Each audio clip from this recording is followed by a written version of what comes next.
What is up? Welcome back to the Pro Football Focus podcast. I'm Mike Renner, joined as always by Steve Palazzolo and Sam Monson. We're going to break down 16 games this week, all of Week 16's action, and a lot of, just off the top of my head, we were just talking about it before the show, a lot of games that aren't really close in terms of the lines this week. It just seemed like there's not a lot of pick-em matchups. There's not a lot of close matchups in this week, which is odd. I feel like the NFL had all these divisional games late in the season to add drama, and it does not seem like there's much drama this week. Yeah, injuries hurt, but when we were just going through our picks, and I think flying through the picks, there weren't a whole lot of games to think about, which maybe means we're in for some surprises this weekend, I hope. Yeah, let's hope so, because last week was all favorites, actually, that one. All the Vegas favorites did end up winning. Not a lot of upsets. Let's hope maybe there are some this week. So let's get right into the game. Saturday night,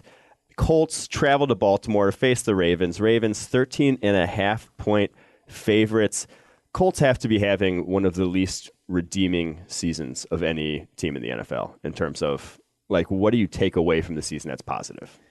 Nothing. Very little. Even the advertisements for this game are talking about the Colts are looking to play spoiler. There's nothing. They're not even claiming it's a game Playing that looks spoiler. good on paper. Yeah. It's just maybe the Colts could turn up and ruin somebody else's day for once. But no, this should be the Ravens all the way. That Colts offensive line has been a problem. Obviously, no Andrew Luck. There's going to be no Superman bailing them out every time and making things happen. Jacoby Brissett, it's been okay this season, but he's a guy that's not going to excel in the face of a bad offensive line. He's kind of going to be hampered by it more than he's going to help it out. And yeah, there's just not an awful lot to be cheery about for the Colts. I was trying to be a little positive. Positivity. If Andrew Luck was here the entire year and kind of keeping them in this, I think the story would be some of the veterans on the defense that are playing okay for the Colts. So Jonathan Hankins, and that's my thing, though. It's like veterans playing okay doesn't really get you excited. Oh, excited because it doesn't give you much hope for future years, because the chances that guys like Jabal Shear, Jonathan Hankins are going to be part of their long-term plans. They're already veterans, like you mentioned. The young guys, you have Malik Hooker get injured. Right. A lot of the other early draft picks from recent years have not been developing. There's not much where you can take away and be like, oh yeah, this guy is why I'm excited for the future. It's just it's bleak is all I'll say. I hear there's a huge need for an influx of defensive youth talent on the defensive side. You mentioned Hooker being out. That should have been the guy that everybody was excited about. All I'm saying is, if Andrew Luck was healthy, one of the stories of the season might be the fact that some of these veterans like Jabal Shear, Jonathan Hankins, Al Woods, Marcus Hunt are playing decent football and keeping them in games, but because the offense isn't where it normally is, they're just a bad team. When Marcus Hunt is your reason for optimism, things are going badly. I'm giving people stuff to watch for. I will say, the signings of those free agents this offseason by Chris Ballard, the fact that they have panned out, is at least a good sign for his future as GM of the Colts. This is his first year as GM. Right. So the fact that he's able to identify talent in free agency that wasn't necessarily expensive. There we go. That's fair. Yeah. We're skewing positive. There's a positive takeaway. This game, though, not a lot of positives to take away. The Ravens are just a far better team at this point. We're all taking the Ravens. And keep an eye on Flacco to see if he can play well. He's put together a couple good games in the last few weeks. Yeah. All right, on to the other Saturday night game. The Minnesota Vikings travel to the Aaron Rodgers-less Packers in Green Bay. Vikings 9-point favorites. That seems low with Brett Hundley. Last time it was not much of a contest. Is this game going to be any more exciting than the first one Saturday? Rodgers down, Devontae Adams now out with a concussion still. That's not much left. They've got the running backs and Brett Hundley, and that's probably not going to get an awful lot of points against this Minnesota defense. The Vikings, on the other side as well, continue to roll. The Case Keenum thing has legs. Case Keenum is still playing well. He's not. I don't think he's going to go in the tank at this point. I think we're going to get this Case Keenum all the way through the season, all the way through the playoffs. Sucking you in. And if they lose, it's going to be because they run up against a better team, not because Case Keenum implodes in some throwback to old, St. Louis Rams Case Keenum, where it just, he was first year of Los Angeles, wasn't he? Where he started. He had some St. Louis in there, too. Okay. I think, didn't he? Rams, Case Keenum, Rams, anyway. Case Keenum, yeah. I don't think we're going to see that kind of flashback to that guy and it just all goes south. I think we're going to see this Case Keenum, and if they do get beaten, it's just going to be because that just wasn't good enough. Yeah, and this is probably not the game where, if there will be implosion, it's probably not going to be this week. Green Bay's just pure coverage grade, when you just add it all up in the PFF grades, 29th out of 32 teams. Even though I think there were some guys that have showed some promise in the front seven, and there is some positives there, the coverage is just not good on the back end in Green Bay right now. Yes, I went through and compiled actually the grades of all the quarterbacks against Minnesota and the grades of all the quarterbacks against Green Bay this season. The ones against Green Bay average out to around what Russell Wilson has been. The ones against Minnesota average out to about what Jay Cutler has been this year. Ooh, so I like it. That's the difference of these two pass defenses is pretty stark. Just like we were saying in Actually this week, the NFL. Pass the ball, stop the pass. None of this run game stuff. It's all about the pass game. And Keenum, like you mentioned, he's not making mistakes with the football. Like last week, he didn't do a lot to get all the stats looked great against the Bengals, but he's just facilitating an offense, I think is the best way to describe what he's doing. And they have enough playmakers now where that's all you really need with that defense. So. Sixth lowest percentage of turnover-worthy plays for Keenum, and the sack percentage that we mentioned on this podcast, nonstop. Those two things are giving the Vikings a chance. And he's sprinkling in a few big-time throws to those good receivers, too, so it's a good mix. Yep. And, really not much to talk about in this one. If you have picked the Packers, well, you're banking on some miracles happening with Brett Hundley. It's Christmas time. Yeah, Christmas miracle. All right, on to Sunday games. Lions travel to the hapless Bengals at this point. Lions 4.5-point favorites coming to town here. Bengals, though, what a shit show. What's going on? Like, the whole Marvin Lewis situation is, like, that's such a bad look for them coming out this late in the season. And the fact that after it's come out, they've looked like they have given up on both sides of the ball. Like, I feel like it was more that Steelers game, right? I mean, Week 13, it definitely was, yeah. Monday Night Football, they put everything into beating the Steelers, and they've got the lead, and they're dominating at halftime, and then they blow it, and then it just felt like, hey, they lost their Super Bowl. Then they lose 33-7 to Chicago, 34-7 to Minnesota. It does kind of feel, though, that they should just be allowed to check out from the season and just give teams a 30-point win. Like, so the IAFL was such a disaster that you would semi-regularly, teams would just not have enough players to field a team. And if that happened, the opposition would just get a 30-point walkover victory. You would just turn up, you showed up, the opposition didn't, you get a 30-point win. The Bengals don't have enough That's what I'm saying. No, they have enough players, but I'm saying they should just be allowed. Look, they've checked out mentally. They should be allowed to physically check out. Let's just head to the beach, head back home for Christmas, and the two teams on their schedule can get a 30-point win to end the season. So the Bengals are just going to spend their December handing out wins to the NFC North. Bears, Vikings, and this week, it's Detroit. I'm just saying it's going to happen anyway. You should just let them enjoy Christmas and do it, just do it technically. Just give them a 30-point win. We'll stay home, and we'll pretend we played. Who's the one player to watch out for, though, on the Bengals, guys? One player. William Jackson. William Jackson, the fact that he was not starting until, 2 weeks ago, and because of injury, is arguably the most inexcusable coaching decision I've seen all season long. He has given up 30 yards in coverage since week 5. This is like Casey Hayward-ish, right? We've talked about Casey Hayward through the years just being so good when he's on the field, and for some reason the coaches don't believe in him. Yes. Like, you're going to start Dre Kirkpatrick over him all season. I understand that you paid Dre Kirkpatrick a lot of money, but you'd also like to start the best players. Well, you also invested a first-round pick in Williams. Yeah. It's not like he's some sixth-round guy who just happens to be making noise lower down the depth chart. Also, his numbers against Antonio Brown alone should have him starting. Yeah. Like, what was it, 14 targets, no catches? I don't think it was 14. I think it was like 8. Across 2 games. Okay. 0. Whatever it was no catches, 4 pass breakups. Obscene. Nobody covers Antonio Brown like that. So that alone should have him starting. I think it's worth watching Geno Atkins as well, though. Let's give Geno a little bit. Okay, so there's more than one player. I will say, the other side of the ball, Lions, underrated storyline that I don't think has gotten talked about enough here heading towards the end of the season. That Golden Tate no touchdown against the Falcons is boning them right now. Like, they would be in the driver's seat if that goes the other way, as opposed to the Falcons, who are now in the driver's seat and it's just on almost a flip of the coin. Like you watch that play again, you can't tell me that should have been overturned with the evidence that they saw on the replay. That one, like.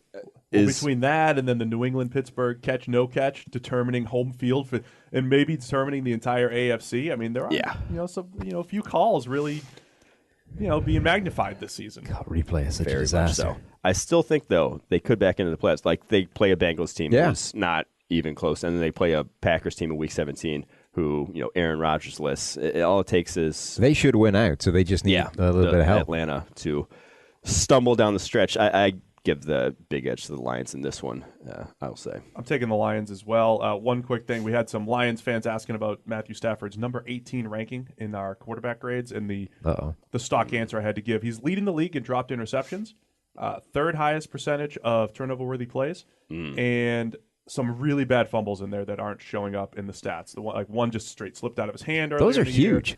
Yeah. Especially if players recover them. It's just, it didn't happen. We pretend it didn't happen at all, whereas a guy could essentially put the ball in complete and total harm's way for no reason whatsoever. It's a terrible play, but it doesn't show up anywhere, so nobody even thinks about it. And we're very good at saying this fumble is really tough to avoid. It's more about a bad block. You got strip sacked versus just poor ball security. Yeah, versus you just dropped the ball in the middle of... He had one where he purely just dropped the ball, and he's had some other bad ball security plays. So just keep an eye on Stafford taking care of the ball. Other than that, though, he's making a ton of plays with his arm. We all like the Lions. Yep. All right, on to the Chargers, traveling across the country to face the Jets. Chargers still, though, 6.5-point favorites, mainly because, the Jets are starting Bryce Petty at quarterback. I still have not picked the Jets once this year. I'm not going to do it. It's burned me 5 times. I don't know how, but I'm still going to roll with the Chargers. But is there any reason to think Bryce Petty is going to lead the upset here? No, I don't think so. It's tough defense they're going up against. We talked all season about the pass rush with the Chargers and their coverage on the back seven, the way their corners are playing from Casey Hayward to Desmond King, and not expecting it. But the Jets continue to at least play the Jets are essentially playing the season I thought the Browns were going to play. How about that? They're playing everybody tough. They're sneaking a few wins in there, and they're just they're just a tough out every single week. Yeah, except you thought the Browns would lose 16 closely fought games. I didn't think they'd lose 16. That's exactly what you said. Multiple times, in fact. I did not say that they were going 0-16. Somebody who's less lazy than me, go through this podcast, find the moment where Steve said they would lose 16 closely fought games, and tweet it to him. Because I'm telling you it happened. I never expected them to go 0-16. I thought the Jets might go 0-16. So the Jets and the Browns have McCourty'd themselves. McCourty'd They themselves. got McCourty. They switched. One point I want to bring up, and not to beat a dead horse, but Bryce Petty has shown no redeeming qualities as a starting quarterback in the NFL. So what does that say about his backup? I was going to say, and the fact that Christian Hackenberg can't see the field over him it's just special at this point. Christian Hackenberg looks the part of a clipboard holder. But especially because nobody is there acting as if that's wrong. Yeah, there's not even a section of people who are going, come on, he should clearly be starting over Bryce Petty at this point. Yeah. They're going, Bryce Petty looks terrible, and that's the right option. Yeah. There's no alternative. They should go in and they should basically just run the Baylor offense, where it's nothing but bubble screens and deep passes, and just Bryce Petty to Robbie Anderson. That's their only hope of doing anything in this game. They should just keep shoving it downfield to Robbie, though. Yeah, that's what I'm saying. For sure. Yeah, absolutely. But, I think we all give the Chargers a strong advantage in this one. Like I said, there's not a lot of games that are contested this week. By the way, just such a disappointing effort, though, by the Chargers. They were rolling on offense. I was hoping we weren't going to talk about it, but continue. That's just a disappointing effort last week at Kansas City. Not getting over that hump. Kansas City owned Phillip Rivers. Casey Hayward getting toasted by Tyreek Hill. One of us saw that coming. Right as they were saying, Hayward was kind of a game time decision, and he's banged up, and he's going up against the guy that runs a 4-2, right? Yeah, that wasn't ideal. Not at all. All right, on to the Rams, who are 6.5-point favorites, traveling to the Tennessee Titans. Titans, I just have not, their fan base is completely turned against this coaching staff, and it's amazing to watch because they might end up with the exact same record as they did a season ago. And in the playoffs. But the opinion of the coaching staff after last year and this year could not be more different. They legitimately want them gone. The head, everyone there, it seems like. Clean house after a playoff season. Which is, I don't think I've ever seen anything quite like that. Yeah, because I think, look, fans expect a linear growth, right? Mm-hmm. So you have some leeway in year one, and you want to see advancements, you want to see improvement, and I don't know that there's necessarily improvement here, in Tennessee. Where last year it's like, hey, exotic smash mouth, and we're going to run the ball, and it's going to be creative, and then we're going to run play action off of it. And there's still elements there, but I think Mariota's struggled in must-pass situations. We've talked to the Walls. He's had some incredible interception luck, bad interception luck.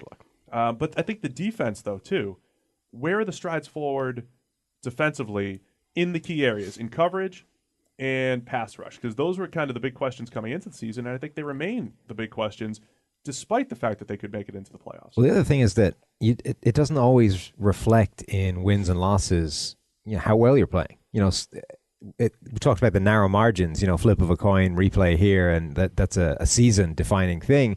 I think the same thing is true just generally with wins and losses. If you have a few plays go one way, you can have a dramatically better record than you really deserve. And if you're watching every one of those plays, you can clearly see this team isn't as good as it was a year ago, and yet it may end up with the same or better record, and the results may end up better.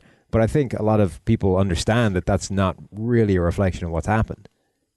Yeah, the offense I think that's the biggest thing. It's when you have a quarterback like Marcus Mariota who should be, on a franchise trajectory similar to what's happened with Jameis Winston in Tampa Bay. You want to see a step forward. If you're taking a step backwards, people are more willing to blame a coaching staff than they are that quarterback they drafted second overall. But again, I just don't think he's been put into – I don't think he's been put into a great situation because, again, the grades aren't terrible on Mariota. He's been up and down for sure. The interceptions are a little bit inflated. I think a lot of it comes down to the touchdowns, though, because we've been on the other side of this Mariota spectrum before where he was throwing four touchdown games and we're like, hey, hold the phone here. These are schemed up, really easy touchdowns. So if you want to be mad, that's where it is. It's Mariota's actually playing pretty well, and they're not scheming up the stuff that they've done in the past where he's played unbelievable in the red zone and just made life easier for him. If anything, the scheme's working against him this year. Yeah, when I was looking through this game, it actually thought in my mind of if you swapped Mariota and Goff this season, would there be a noticeable difference in either team just in terms of how they operate offensively? Oh no, dude, Mariota in McVay's system, I think would be fantastic. Yeah, and from watching their games when on a throw basis, they similarly hit I'd say the similar rate of throws at each level of the defense, but one's getting a lot easier throws at each level of the defense. One's just seems like he's head underwater every play after play from Mariota. Mariota's also been out there on half a hamstring for the past few weeks, which is destroying him. You see these plays where it starts to break down. He immediately kind of instinct kicks in. He starts to move, and then he understands. There's a moment where it hits his mind. You're like, actually, I can't do that, and I just have to throw the ball away. And those plays are killing him as well. I don't think there's not much reason to like the Titans in this one. Again, like I said, a lot of games. The Rams are just a better team, better defense, better offense. Yeah, I think we all took the Rams, right? Except Neil the lone wolf. He went against Jared Goff? He did. I can't believe. Probably trying to reverse jinx it. Interesting. Yeah, that's possible. It's the cross-country travel Neil went with, I guess. All right. Up next, Browns traveling to Chicago, face the Bears. Bears 6.5-point favorites, and this is it for the Browns. They play this. They go to Pittsburgh in Week 17 to face the Steelers. Unless the Steelers have nothing to play for. Unless Steelers have nothing to play for, but hard to think they'll win that game. So, do you give them a chance in this one? Hey, I picked them to win last week on a whim. To win against Baltimore. I think a lot of people here have picked them to win in a handful of. I picked them once to win against the Colts. That's the only time. I picked them a couple of times earlier in the season, and then I was done with them. I love how we're just exchanging notes. When did you pick the Browns? When did they screw you over? Yeah, because obviously none of us have won when we picked them. Yeah. Look, I mean, Chicago's not a great team. They have a solid defense that can keep them in it. We've seen Trubisky, be a roller coaster. Had a good game a couple weeks ago, but I went with Chicago here. Yeah, same. I think they do have a chance to win. Deshaun Kaiser has had decent games. They need a decent game out of him if they're to have any chance. But they do have weapons. Josh Gordon coming back makes that a much more interesting offense. Duke Johnson has been a receiving weapon all season long. If they get good Kaiser, suddenly that side becomes pretty interesting. And then the other side, I mean, Trubisky threw the ball away plenty of times in the last game. That could give them a few drives that they weren't expecting. So I think this could easily be a game. I just don't think that the chances of that are particularly good. The Browns just, there's a little bit of life on the defensive side stopping the run. But again, it's like in the place that doesn't matter a whole lot. So like, hey, good job stopping the run, guys, but the pass game's so much more important. There's just no consistent pass rush outside of Myles Garrett. And, that's a major issue for them. We go back to our own horn here for a little bit and read our negatives on Deshaun Kaiser's scouting report from draft time and add some stats for context. So here they are. Sloppy footwork mechanics far too often throughout the course of the game. Struggles with short area accuracy at times. He is, in fact, dead last in adjusted completion percentage this year in the NFL. He's inconsistent decision maker late in games. Well, we saw him call that QB sneak from the 3-yard line that cost them points. And how many? Just a ton of fourth-quarter interceptions. Yes. Inconsistent with anticipation, more of a see-it-throw-it player. Hesitant, doesn't always trust what he sees, has the fourth longest time to throw of any quarterback in the NFL this season, 2.92 seconds. Had a chance to either tie or win the game with the ball in his hands 6 games this season and failed to convert. That was back in college. This season, they've lost 4 games by a field goal and another game in overtime. Takes too many sacks in the pocket. We charged him with 9 sacks in 2016, 10 sacks in 2015, and now this year's first year in the NFL, we've charged him with 10 sacks. That's the most in the NFL. Not going to write him off, but I'm just saying Brian Kelly was probably right when he said he wasn't ready for the NFL. Absolutely.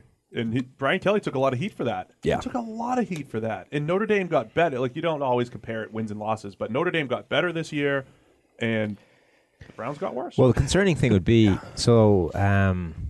I can't remember who it was. Somebody wrote a piece that was like, we should learn from Jared Goff and Carson Wentz last season and not write off Deshaun Kaiser right now, which is fair. But the concerning thing would be is that he's the same guy he was a season ago and the season before that. Nothing has changed throughout his entire career. So it's not like you've gone from amazing QB to terrible first NFL season, and now we might get back to the amazing QB thing. It's just he's the same guy year after year. He's just changed teams. Here's the difference, though, too. And I agree. You don't want to write a guy off. But here's the difference.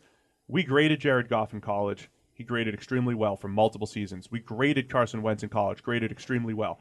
We graded Kaiser in college. He graded okay for 2 straight years. And people like to point to his 2015 as a better year. And, yeah, he hit a couple deep balls to Will Fuller.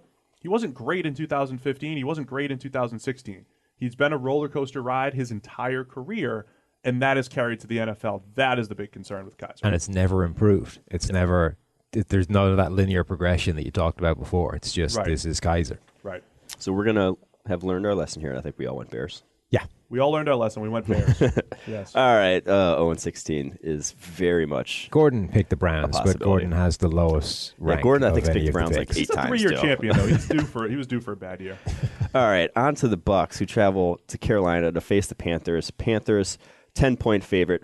Bucs, another team where not a lot of redeeming qualities from this season. Yeah, things haven't gone well for them. And we kind of picked that coming at the start of the season in terms of that division. That division looks so strong. Yeah, exactly. That division looks so strong on paper that we said the chances are one of these teams doesn't live up to the hype. One of them kind of crashes out of the bottom of that division while the other 3 look strong. And that's exactly what happened. The other 3 teams look pretty formidable, and it's the Bucs that have ended up falling out of the bottom of the division. Even if they played Atlanta pretty close on Monday night, it just ultimately they fell short, and they're the team that just gets stomped on by the rest of them. When I go through the Bucs and I look at their defense and I'm just firing through PFF grades in previous years, it is amazing how little improvement there is from a grading standpoint. Every year, if you just look at, how well they're grading all across the board, it's like Gerald McCoy is doing great. Most years, Levante David's doing okay. And there's like one other player. Brent Grimes is doing okay. Or this year, Robert Ayers. Robert Ayers rushing the passer pretty well. Levante David is having Levante's doing great this year. But that's been like the story since 2012 or 13. It's like, hey, you've got just think about this. Back in 2013, Gerald McCoy was great. Levante David was great. Yeah. And it was like, all right, you just build some pieces around these guys. And we're sitting here in 2017 saying 2 great players and no pieces around them except like not journeyman, but veteran Robert Ayers. That is the biggest concern with Tampa Bay. They really have swung and missed on a lot of draft picks on that side of the ball. Just not a lot of impact. And the biggest thing that worries me, and why I think it'll probably end up costing Dirk Cutter his job, is how dependent that offense is on a week-to-week basis just on Jameis Winston. It is Jameis, go win us games, because it's such a downfield passing offense. It's so many, asking him to throw into so many windows down the field. I'm not sure if that's all on the scheme and what Dirk Cutter is doing, because that was a lot of what Jameis was at Florida State as well. That's just been his MO. That's where he likes to throw the ball, is the intermediate range. But at the same time, you just can't be a 13-3 team, a 12-4 team, if you're relying on a guy like Jameis Winston and he's as inconsistent as he is. Yeah. So he leads all quarterbacks in percentage of positively graded throws. Mm-hmm. The problem is he's adding a lot to the value, a lot of value. He's making these downfield throws, but there's no easy ones, and he misses too many as well. It's always been the issue: high positives and high negatives. So you have inconsistent offense, and you have a game like Monday night where he was outstanding. He just didn't miss a ton of throws. He had all the same positives, but most games it's a roller coaster ride there too. And the last 2 years, he's led the league in air yards. So that's, to your point, it's all downfield passing, no easy ones, nothing after the catch, too much pressure on the quarterback. Yeah, I go back to the Vikings game last week against the Bengals, where they didn't ask Case Keenum to do anything. I think he had 80% of his yards after the catch, had this great stat line. He scored a ton of points offensively, but you really didn't ask the quarterback to do anything. A lot of wheel routes to the running back out of the backfield. That's completely opposed to anything that Tampa Bay does. Anything that Tampa Bay does has to be on the back of Jameis Winston's arm, which that's worrisome at this point. Yeah, I mean, you can't do that unless your quarterback is extremely consistent and always picking up the easy stuff. It's one thing to rely entirely on the back of your quarterback. If your quarterback is Peyton Manning, Tom Brady, Aaron Rodgers, guys that do make the consistently easy stuff. But if you're high variance, it's always going to cost you some games. Yeah, I wrote, I think it was a few weeks ago. He's trying to run a similar offense to what Arizona did with Carson Palmer. But Carson Palmer has always been, in terms of off-target rate, missing wide receivers. He's been one of the most accurate. He will at least hit a wide receiver. Now, he'll make some bad decisions with the football, but he's at least accurate with it. Jameis Winston is on the complete opposite end of the spectrum in terms of accuracy. He will just completely miss wide receivers. He's in the top 5 this year in terms of off-target rate, uncatchable passes. To operate Palmer, that offense, you have to be on point with those passes. It's a great number, a great way to break it down, because Palmer would have a ton of just bad decisions. His negatives were really bad, where Winston just has a really high percentage of just straight misses. Yep. Yeah. This one, Panthers 10-point line, seems about right with where the Bucs have headed in recent weeks. Yeah. Yep. Yeah, I think the Panthers win easily, but I think it's probably closer than that just because of the division game. Real quick, look, the NFC is so wide open. Cam Newton was, he had the whole hey, let me talk to Clay Matthews play, and he was zipping some passes like it was 2015. Cam can get hot down the stretch here. Carolina could sneak in as the favorite in the NFC. The NFC is wide open. Yeah, anybody could take the NFC.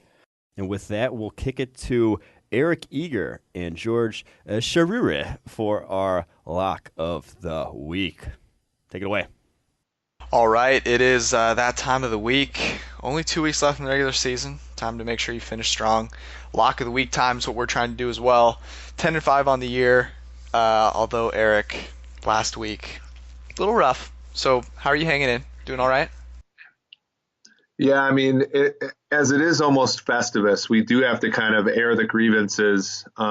Detroit couldn't, punch it in a few times in the red zone, and the Bears were the Bears. So, luckily, little Jimmy is doing pretty well in his new manger after there was no room in the New England Inn, as they say. So we had kind of a mixed bag of a week, which is better than losing all of our games.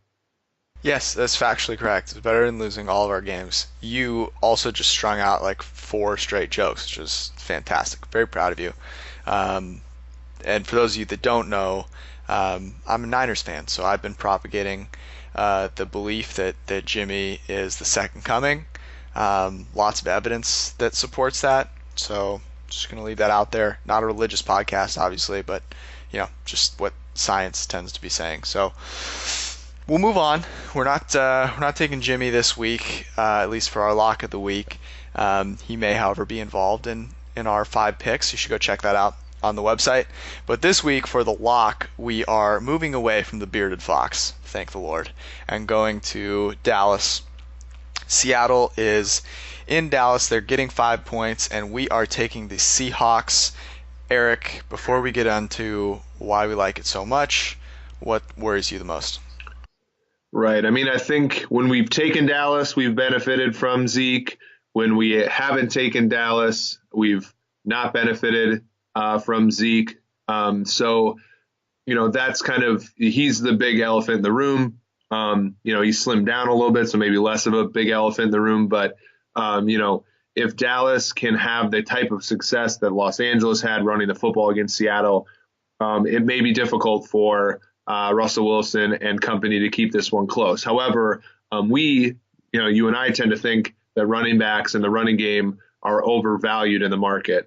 And so we're going to sort of turn our attention to probably something that's a little bit more strong of a signal.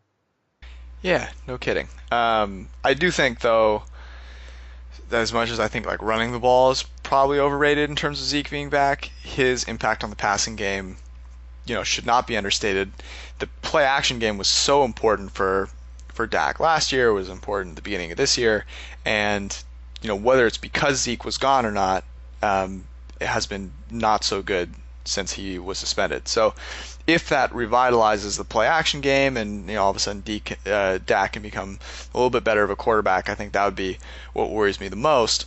However, kind of regardless of whether that happens, I think we see a pretty substantial difference in the two passing games in favor of Seattle, right? Yeah, I mean, Russell Wilson is clearly, he's a top 5 quarterback in the league, by our grades and also just by, some of like our deeper metrics and things like that. And, Dak Prescott had a really good rookie season, but he sort of dropped down to the middle of the pack.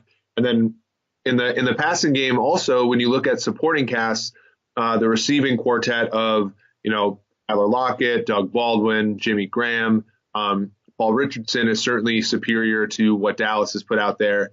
And I think ultimately, we've seen Seattle last couple weeks struggle a little bit, and, maybe they're on the sort of bottom of their market, whereas Dallas, I think, we're seeing some excitement in the market for them getting Zeke back. I think, the possibility here for Russell Wilson to play a really, really good game, a game like he played against Philadelphia, for example, is, far, far greater than, the other side of the ledger. Yeah, I got to agree with you there. Another thing to note is Tyron Smith. Good chance he does not play. We have seen how that has worked out for the Cowboys. Obviously, when the Eagles played the Seahawks without Jason Peters, it was a bit of an issue. Halapati Vaitai, I think I said that somewhat correctly. That's pretty good. Yeah, I've been practicing. He got torched by Frank Clark. So, that would be a huge issue for the Dallas passing game. Jimmy Graham, he's got to catch a ball one of these days. So, I think both those things work in our favor. Seattle getting 5 points, I think it makes a lot of sense. There's no way Zeke is worth like 2-3 points. That's ridiculous. Well, and when Deke and when Dak and Zeke get together and make Deke, there's no way they're 5 points better than Seattle. So you were doing so well. You had that nice string of jokes at the beginning, and then you have to go that road. It's unfortunate. Although a lot is being made. I think this is hilarious. A lot is being made of Zeke going to Cabo for 6 weeks, and that's a good thing. I mean. I'm just saying from personal experience, and we know this matters quite a bit when when someone can give you personal experience in their life that relates to the football field. If I were to go to Cabo for 6 weeks, I would not be in good shape to probably struggle to keep my conditioning and break through tackles. So, agree to disagree. Have you been to Cabo for 6 weeks? You probably don't know. So, I don't know. Just saying. But that's what we've got this week. A lot of fun doing this the whole season. Hopefully we can continue with a little bit of success this week, 10-5 after that kind of little skid there. But we'll get back on track, have the playoffs coming up, and some good stuff coming on the content side for that. So I think that's all we've got. Do you have anything else? Anything holiday? Any festive stuff to share with the 6 people that are listening right now? Oh yeah, I mean, yeah, me and my family, we're as you could probably figure out, kind of the progressive end. There's this new program for trying to increase diversity in Santas, and we're going to this mall in Cincinnati, the next couple of days, where it's a program where the Santa does not have to be able to grow a beard in order to play Santa. Which, again, we're all looking for increasing opportunities in the world, and so. My 2 daughters, my wife and I, we're going to go see, I guess the Santa's name is Mike Renner. How do you spell that? Renner. Oh yeah, Renner. Like the artist. It's a soft R. Yeah, absolutely. Oh, that's fantastic. I mean, I'm all about inclusion, obviously. I was a teacher. You're a teacher. It's important. You got to make sure that you include all and give everyone kind of that chance to do what they want to do. So that's awesome. I will not be driving or flying or biking to Cincinnati, but to each his own. I guess it's a decision you've got to make. To each is a few people's own, I think. Yeah. So if that's what you want to do, by all means, I support you. That's what we've got this week. We'll be back with more wonderful locks of the week and places for you to travel during the holidays next week. Playoffs are coming up though, so make sure that you've got your PFF Elite subscription. If you don't already, you need it. We'll continue to give you against the spread and over-under picks along with all the great data so that you can be successful in the playoffs. We've got our 5-pick column coming out on the website, and then we've got some good stuff leading up to the playoffs. So check that out, and we'll be back, God willing, with you next week. Lock it up. You lock it up. See you guys. All right, on to another NFC matchup of 2 teams currently slotted to make the playoffs. Falcons traveling to the Saints. Saints 5.5-point favorites.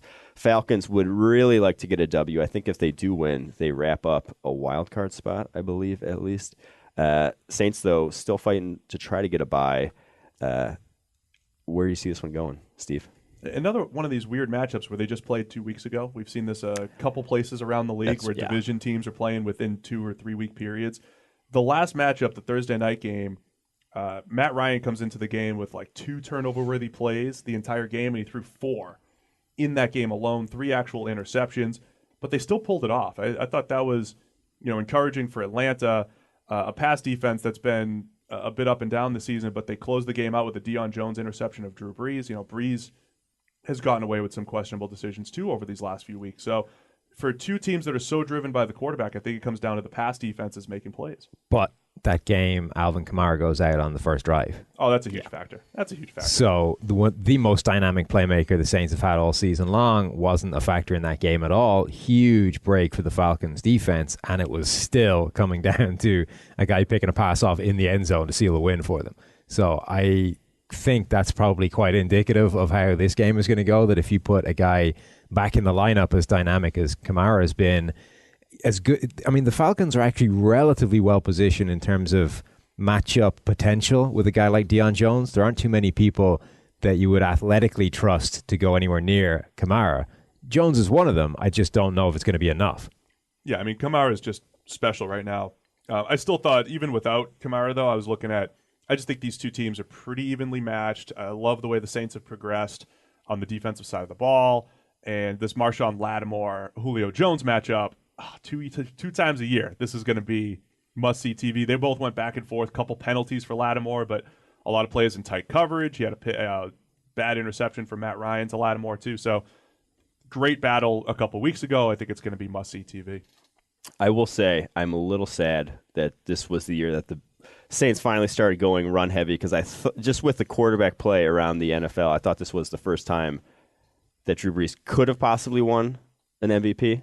Yeah. Now, I'm not saying obviously that he would have, but I think if he puts up the stats he did a year ago, 5,000 yards. Oh, the stats like he does every like single he does year, every year, where they actually let him just rip the ball, 40 times a game.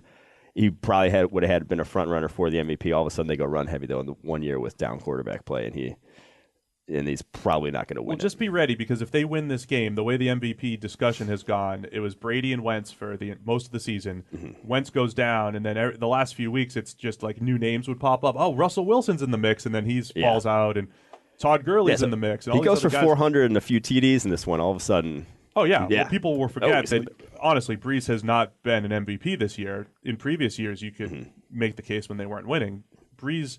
The thing we've said on the podcast all year is that Brees finally has a run game, finally has a defense to rely on, and they've won a lot of games behind those two units. I am abstaining from all MVP conversations. Sam's not here. That's probably for the best, actually. Just talking here in the nook. That's for the best. It remains a stupid What'd you guys award. pick here? I didn't see your. I went with the Saints. Saints.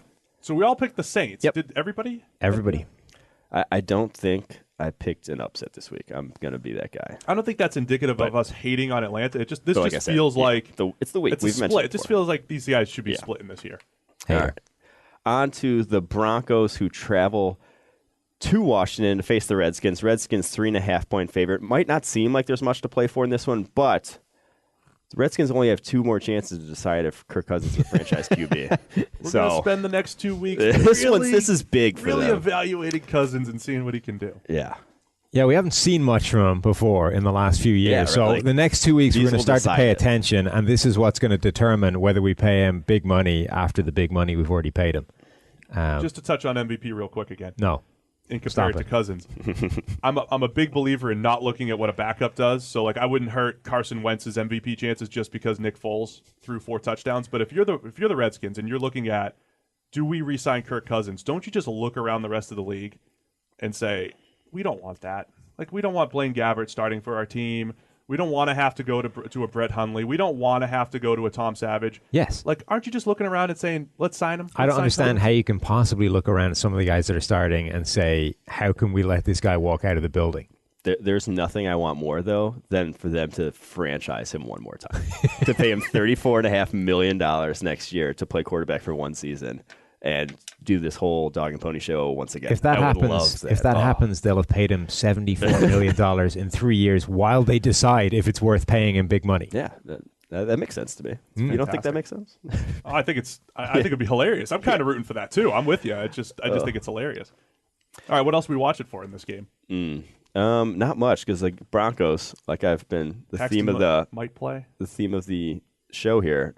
Not a lot of redeeming qualities from this season for Denver. Another team where, what are your positive takeaways?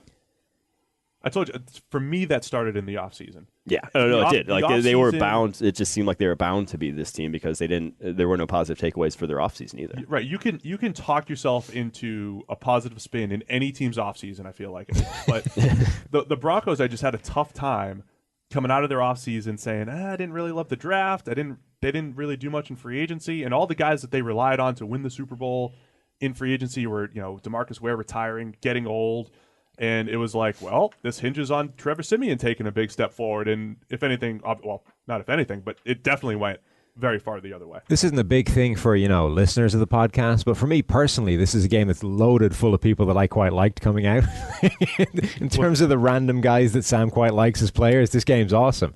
We've got Will Parks, safety for the Denver Broncos. There's a guy to watch, yeah. We've got a couple of defensive linemen for Washington. We've got Matt Ioannidis on the defensive line. We've got our old Anthony Lanier on the defensive line from the training camp tour. This is it's a good game for Sam. Sam's going to watch this game, I think, and go into the third person while doing it. The other guys at least came from extensive film study. No, this one came from like a practice. Yeah. Not even a practice, one drill that happened to be near me in the practice where he looked pretty good. And every time he makes a play, I get like a Skype message about, hey, made another play. 2 sacks last week. So there's something to watch. All of Sam's sleepers in this game, and find out if Kirk Cousins is truly worth a long-term contract. It is also concerning to me that Vance Joseph took one of the best defenses in the NFL. I think they were either first or second in points per drive against last year, and made them into a defense that they take a step back under a guy who was a defense coordinator to begin with. Like you add a defensive-minded head coach, you think at least that side of the ball remains status quo. Well, so that was what we anticipated, though, too, because a similar personnel defense that was run by Jack Del Rio back in like 2014 and everything, they were running a lot of zone, some quarters, and just softer coverages, and they were good, not great. Yeah. And then they became great. under Wade Phillips, which was much more aggressive and man-heavy, and it just fit them perfectly. They went from good to great. And I thought when Vance Joseph came in running a similar scheme to what Del Rio ran, it was like, all right, if he's hard-headed and he runs his stuff, they're going to drop back, and that's exactly what happened. I think what backs that up is that on an individual level, most of them are grading pretty well still. And typically when you get guys that are either grading really well or really badly and the results on the field are completely different, if the gap between the two, I think you can kind of chalk up to coaching most of the time. Right. So here you've got a group of individuals that are still grading pretty well, but the defense isn't as good as a whole, which kind of suggests that the scheme or the coaching is the thing dragging them down. Yeah, people ask us if we grade coaches, but that is kind of our way to do it. Yeah. You've got highly graded players, but the on-field results aren't great. So only indirectly. Or vice versa. Yeah. The Cardinals were the opposite of that for years, right? Exactly, They didn't have any highly graded players, but they'd always scheme up pressure and things that were, putting guys in position to succeed. So I went with the Redskins in this one. we all took Washington. We all took Washington. All right, on to the Dolphins, who traveled to Kansas City to face the Chiefs. Chiefs 10.5-point favorites in this one. Where do we... Well, this is exactly the kind of game where after redeeming their season last week, rescuing it, knocking off the Chargers that came into town ready to take the division from them, everything's going well for Kansas City now. So this seems like the kind of game where they would just go back to being the worst team in the league randomly and lose to the Dolphins and throw the whole thing away again. The problem with the Dolphins is we all took Buffalo last week to beat the Dolphins, to the point where I told you Buffalo radio called me and was like, hey, we got to talk about why is PFF picking the Bills? I mean, they just beat the Patriots. And a big part of it was they just beat the Patriots. They just left. Yeah. They won their Super Bowl. Just like we talked about the Bengals losing their Super Bowl against the Steelers. The Dolphins played their Super Bowl on Monday night. They beat the Patriots. Big letdown last week against Buffalo. And the Cutler coaster struck once again. Yeah, they're just extremely inconsistent, both sides of the ball. Jay Cutler, like you mentioned, he's not. He will look like he did against the Patriots one game, but most games he will look like he does as most of the season. He just won't be a good starting quarterback in the NFL. Tyreek Hill, though, is on another level. Let's just talk. I wanted to just talk about him for a little bit because I think he may be the single most explosive player I've seen in my lifetime, just in terms of How old are you? I'm 27 years old. He looks like he's moving at a different speed than any other player he goes up Are you against. saying he's the best? He's the most explosive millennial? Yeah, most receiver of the millennial lifetime. Yeah, that's fine by me. He has the thing that 3 players that I have seen in my football watching time have had, which is that ability to move at a different speed to the point where it changes angles. Mm-hmm. So there's nothing worse playing as a defender than a guy who is just so much faster than you that it changes the point you need to be aiming at because you never catch up with that in your mind. It's very difficult to compute an extra yard on top of somebody else where everyone else you aim at the same point. So the 3 guys that I've seen that can do that are Randy Moss, Chris Johnson in his early years with the Titans, and now Tyreek Hill. Those 3 guys just moved at a completely different speed to everybody, and they would get through gaps that shouldn't exist because they don't for anybody else because it's closed by the time they get there. But by the time everyone else gets to that point, they're already through it, and you've taken the wrong angle, and it becomes a huge play. Can I add one to the mix? Michael Vick. Michael Vick. Michael Vick, because For a quarterback, that's like part of it. Yes, there's a caveat there, an asterisk with Vick. It's not maybe not pure speed was the same as Moss, but you've never chased a quarterback like you've chased Michael Vick, and he hit the corner. Yeah, because guys weren't expecting it. We'll put an asterisk next to Vick. Yeah, asterisk. Look, we talked about it on the other podcast, though. The big thing in my mind, though, is that it is the trump card for Kansas City. They are willing to take these deep shots with Tyreek Hill. It's not just use gimmicky stuff behind the line of scrimmage, which is difficult enough to defend. But if you call one coverage that doesn't account for him, they're going to take that deep shot. And he's just running behind the defense, and they're making plays. That's huge for Alex Smith this year, is that even when he's been playing badly, he has still been more aggressive than he's been in the past. And that really is the most important thing. It's not his efficiency going deep in years past, because he's actually been pretty good at that. It's just that he never did it. The thing that makes him a better quarterback or a more dangerous quarterback this year for defenses is that now, even when he's playing badly, he's at least willing to take the deep shot to Tyreek Hill when he reads it's one-on-one. He doesn't have to see it open anymore. And that is terrifying for a defense because it means you can't slip up. You've got to play everything honest. You've got to be in the right spot the whole time. You can't bite on anything underneath because there's that threat over the top every single play.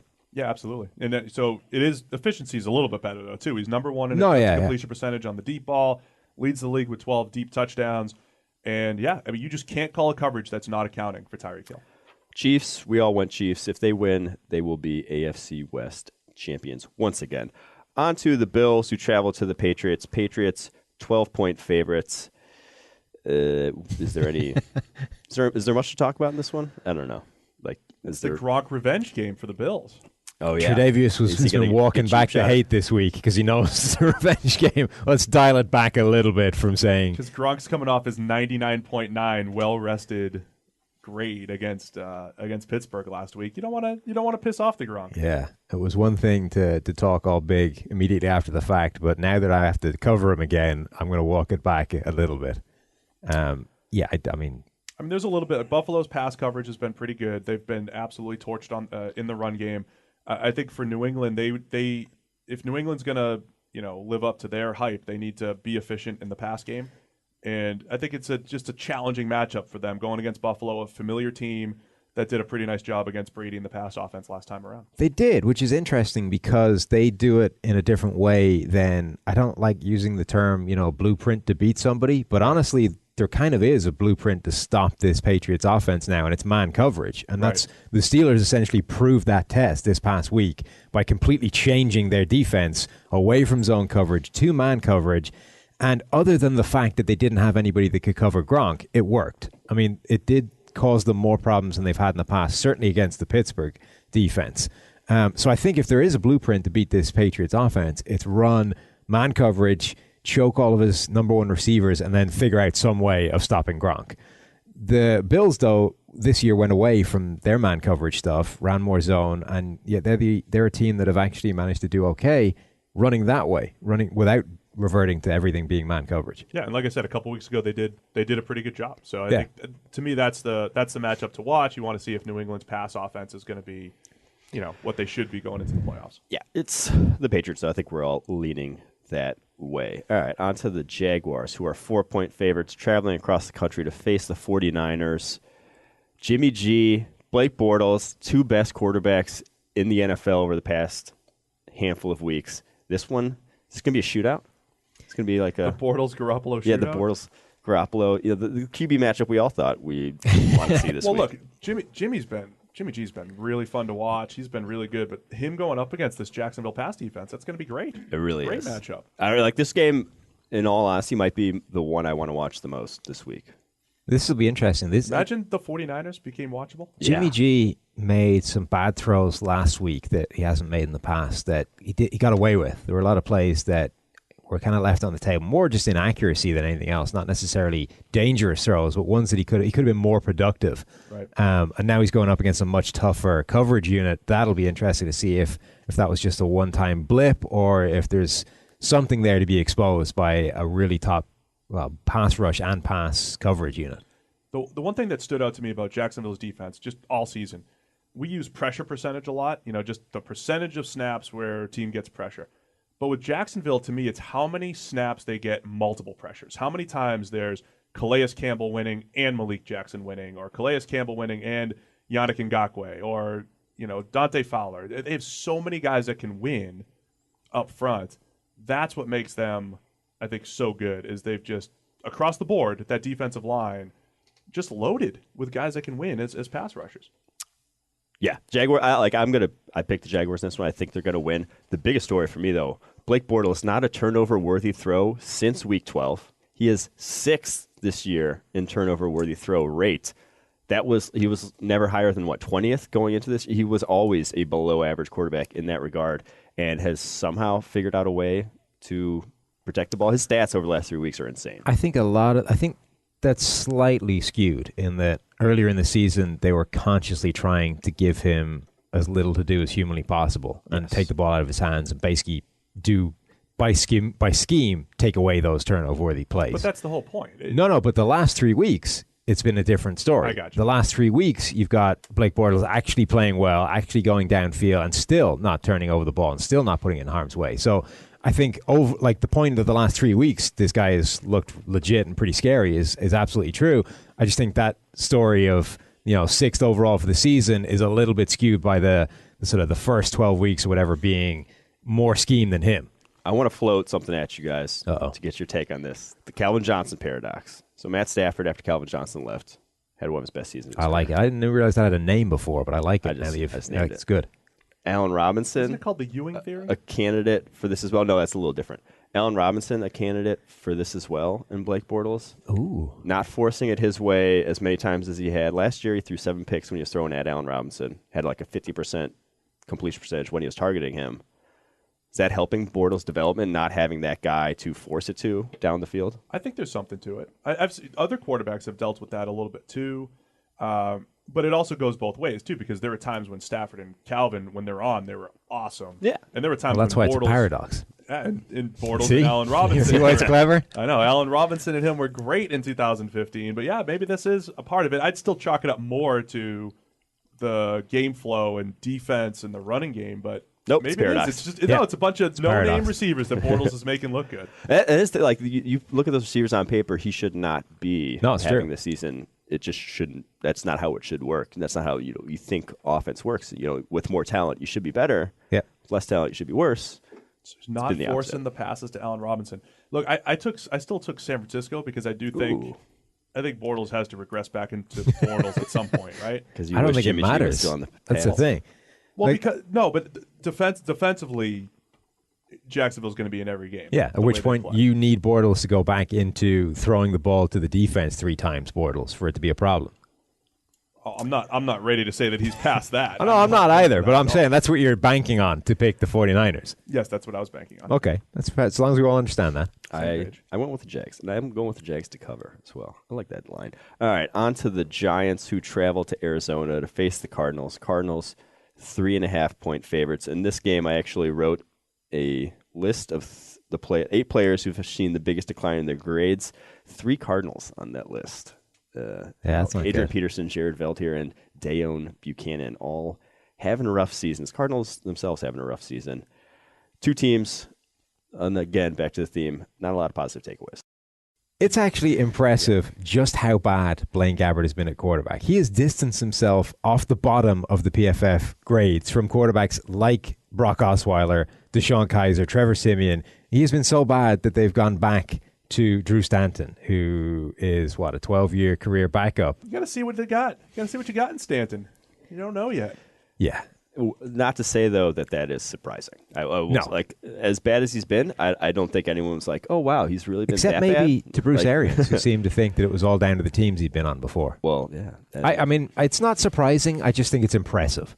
Yes, it is impressive. Has nothing to do with this game, but by all accounts, Arizona was very much in the Patrick Mahomes mix last year, picking it right Would've around made 13 in the first round. Mahomes goes at 10. That would have been a fun little, hey, Carson Palmer getting hurt, but if Palmer had gotten hurt, and we've been watching Mahomes over these last few weeks in Arizona, could be a different looking future Oh, for the that should Cardinals, happen. where Yeah. right now it's like all hands on deck, go find a quarterback. Yeah, there's, like I said, not a lot of positives you can take away from the season if you're the Cardinals. Just it has been one of those years, especially Giants as well. Maybe This is the disappointment bowl. The disappointment, yeah. This is a nice old school NFC The East we want matchup. to lose bowl also. Yeah. You know this was an NFC East matchup at one point, Mike? That's before my time. That's before, That was well probably 10. before your time. Yeah. I took the Giants. Ooh, road team. I went Cardinals. I went Giants. All right. Well, toss up there. On to the Seahawks, who travel to Dallas to face the Cowboys. Cowboys 5-point favorites, and I will say I said it on the Sirius show a few weeks back. It's like 3 weeks back. Seahawks weren't going to make the playoffs. I still think that's true. I don't think they win this one either. Just no one can replicate what Richard Sherman does for that Seattle defense. It's very similar to Well, what that's Earl true. Thomas does for that Seattle defense. If someone could, we've seen like enough teams adopt that cover 3 by now that someone would have. He's a special player, and you just can't understate what his loss means to a pass defense. And like you don't get that defense doesn't get torn up by Blaine Gabbert if Richard Sherman's there. That's all I'll say. Blake Bortles. Same Right. Freudian slip. It doesn't get torched by anybody. It's Seattle. Yeah, I mean, just such a disappointing game last week for the Seahawks. At the same time, on Monday, we said, look, I'm not writing the eulogy. I'm not ready to just say Seattle's done. At least long term. Long term. This season they're done. This season, all of those weaknesses and the injuries, it's all started to add up at this point. Yeah, I'm not going to say this means anything. I'm just going to say the only person in the PFF picks to pick Seattle is, again, Gordon, who is at the bottom of the PFF picks. If that Seattle game against the Rams last week was a boxing match, it would have been called in like the middle of the that was the beginning game. of the third quarter. That was the game that the Simpsons meme comes up with. He's already dead thing. Yeah. That's where that comes from, that game. Just stop it. Leave it. Let him walk. Don't call out Gordon. He's last, and he's playing strategically here. He's picking the opposite of everybody else. You're not going to get back into it if you I think that is pick actually the right games. He's picking the wrong games on purpose. There's 16 favorites. I'm going to pick 16 underdogs and pick up 16 games on everybody. Only chance. He's going to fall further behind, but it's his only chance. Ezekiel Elliott back for this one. I do think the Cowboys. Having been training for like a month in Cabo, which seems like a pretty good way of doing it. Training in Cabo. Just so many things added up here. Though. I'll have to watch the documentary about it. Yeah. Seattle's bad offensive line, no running game complement, and all the injuries on defense. I think their offensive line, though. those. I think their offensive line will do much better in this game because there's no Aaron Donald there. Well, yeah, they're better on the tackles than they have been inside this year, and that's where the problem was because Aaron Donald. So this week, I think they'll probably do okay because Dallas' strength is on the edges. So they'll probably do a better job of buttoning that up and be okay in inside because Dallas doesn't have anybody as good as Donald to exploit David that. Irving in this one as well, well, and you'll get a better Russell Wilson because of that. I just don't know if it's going to be enough. Yeah, I'm just saying big picture. To me, it was just those three big things. If you can handle one of them, you can maybe handle two of them. It's just too much added up for Seattle this year. And Dallas is trending well. They got a shot. All right, on to the Steelers who travel to the Texans. Steelers, 9.5-point favorites. Texans, hapless at this point. They might have the worst offensive line in the NFL and secondary, which just not good combos. Pass the ball, stop the pass. Yeah. Let's take one leg out from either of your ability doing either of those things. So in that list of declining players, Kevin Johnson, their former first rounder, made that list. They thought he was supposed to be. They let Boye walk because of him. Yeah. Had some rough plays. Not good against Jacksonville. Yeah, he's in the bottom 10 in terms of passer rating allowed, completion percentage allowed, and I forgot the last one. Well, look, I watched Texans closely against Jacksonville last week, and it's similar to what I said about the Browns. When you watch them, like they're just strong in the wrong places. Like, hey, they have a lot of intriguing big bodies who can stop the run, which in today's NFL, it's like great. That should be like your, fifth most important priority. The fact that they're not rushing the passer beyond Jadeveon Clowney, and of course with the injuries that they've had to J.J. Watt and Whitney Merciless, and not covering on the back end, is a major issue. Yep. Yeah, you just look at that roster. It's like J.J. Watt, Sean Watson, DeAndre Hopkins, Whitney Merciless, Jadeveon Clowney. And then it's like maybe not a single other redeeming. So DJ Reader and maybe Will Fuller, but then there's not a single other redeeming player on that roster. Cunningham. I like Cunningham for the future. Maybe. But yeah, the Steelers in a easily. On to the last game of the week. The Raiders travel to Philadelphia to face the Eagles. Eagles 9-point favorites. Nick Foles look like the Nick Foles of old. Exactly as we called it. The Eagles' scheme is good enough to make Nick Foles look half decent without actually expecting him to play half decent. And Zach pointed out, too, on the pod, but they did change it up a little bit. They actually let him run a few more pure progression plays and some other things where they weren't running the same RPOs that they were running with Wentz. I'm not saying Foles is a better quarterback than Wentz, but they were able to adjust a little bit, but they're still so good on the coaching staff offensively. That's the key. That coaching staff this season, we've been saying it all year that they've been doing a great job, and I think they're proving that with Nick Foles, that they're adjusting to what he does. I'm not going to say anything groundbreaking here, but the Raiders defense, I watched them. I did the analysis game last week. Not good? They had the worst zone instincts of any team I've ever seen. Just like no one has any sort of feel for passing off routes, where to drop to. It just was a mess of just holes that I could have thrown through. It's amazing it's amazing how hard a lot of players find that. Because it seems like everyone treats zone coverage as this kind of cheating way of playing, as if it's almost too easy to play, to cover that way. Yeah. And, it's so easy. These guys don't need to do anything. They just need to hang around. And yet you watch some guys play it, and they're just completely incapable of having any understanding of where they should be and why that changes. It's almost like they see the chalkboard picture of the play in their head and have like a line drawn around the area they're supposed to be covering, and we will not move from this area no matter what happens. Yeah. There's no changing this line. But from a personnel standpoint, isn't this a team that should be playing more man, though? With Sean Smith, with David Amerson. Sean Smith, though, has lost basically everything. Yeah, I know. He was a man corner at one point, and he's lost the ability to run. Yeah. I mean, their guys can run clean around him.